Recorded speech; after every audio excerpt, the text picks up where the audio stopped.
हर हर महादेव दोस्तों, ये सच्ची कहानी एक परिवार की है जो सन 2013 में उत्तराखंड केदारनाथ दर्शन के लिए गए हुए थे। तो सुनिए ये दिल दहला देने वाली आंखों देखी कहानी।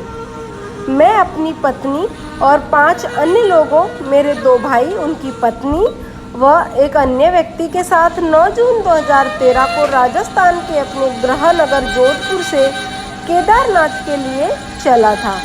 मेरे बच्चे पढ़ाई और अन्य कामों में व्यस्त थे, लिहाजा उन्होंने हमारे साथ नहीं आने का फैसला किया। मेरी पत्नी छोटा देवी और मैं उस विभीषिका के दिन से पहले तक 3 मुख्य धाम बद्रीनाथ, यमुनोत्री और गंगोत्री जा चुके थे। तब केवल केदारनाथ ही जाना बचा था। 16 जून को हम केदारनाथ के पवित्र मंदिर पहुँचे। वहाँ पूजा अर्चना करने के बाद हम नीचे की तरफ रामबाड़ा चल पड़े। अभी हम रास्ते में ही थे कि बहुत तेज़ बारिश होने लगी। हम करीब शाम 5 बजे रामबाड़ा पहुँचे और रात वहीं गुजारने का फैसला किया। रात को हम अलकनंदा नदी के किनारे पर बैठकर राम नाम का जप कर रहे थे कि अचानक मुझे नदी और पास की चट्टानों से बहुत तेज़ आवाज़ सुनाई पड़ी। नदी के पास बहुत बड़े बड़े पत्थर लुढ़कते हुए नीचे आ रहे थे और वो इतनी उग्र हो चुकी थी कि उसने अपनी चपेट में इंसानों को ले लिया था।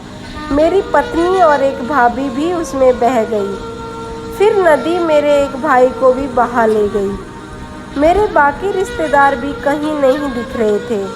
मैं दौड़कर एक बड़े पत्थर के पास खड़ा हुआ ताकि उस भूस्खलन की वजह से नदी में ऊपर से आते हुए पत्थरों की चपेट में आने से बच सकूं। मैंने देखा कि जिन पहाड़ों पर पेड़ थे वो इतनी आसानी से नहीं दरक रहे थे जितने कि वो पहाड़ जिन पर कुछ नहीं था, केवल पत्थर मौजूद थे। मैं तेजी से दौड़कर उन पेड़ों वाली एक पहाड़ी के एक पेड़ पर चढ़कर उनकी शाखा से लिपट गया। मेरी आंखों के सामने कुछ ही दूरी पर पूरा का पूरा पहाड़ नदी में समा गया। ये देख मेरा दिमाग सुन्न पड़ गया। जो सब देखा वो मेरा दिमाग प्रोसेस ही नहीं कर पा रहा था। वहाँ जम जाने वाली ठंड थी और मेरे कपड़े भी गीले हो चुके थे। मेरे आसपास कुछ और लोगों भी पेड़ से चिपके हुए थे, लेकिन कोई एक शब्द भी नहीं बोल रहा था। सभी उदास और निराश थे। पेड़ पर चढ़ने के दौरान मेरा कंधा उखड़ गया था, लेकिन किसी तरह मैंने उसे ठीक किया। आज भी मेरे कंधे में दर्द होता है। वो प्राकृतिक आपदा थी जो भगवान की मर्जी थी। मैं उसे एक ट्रेन यात्रा की तरह याद करता हूँ, जहाँ सफ़र के दौरान सभी यात्री आपस में बातें करते हैं पर अपना स्टेशन आने पर उतर जाते हैं।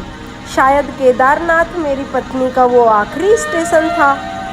अब मैं अपना समय ध्यान योग और भगवान का नाम लेकर गुजारता हूँ ताकि वो घटना मेरे ध्यान ना खींचे।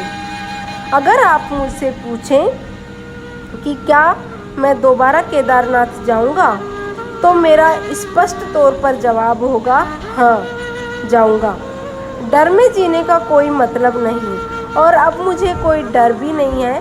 वास्तव में मैं वहाँ अपने बच्चों को भी ले जाना चाहूँगा।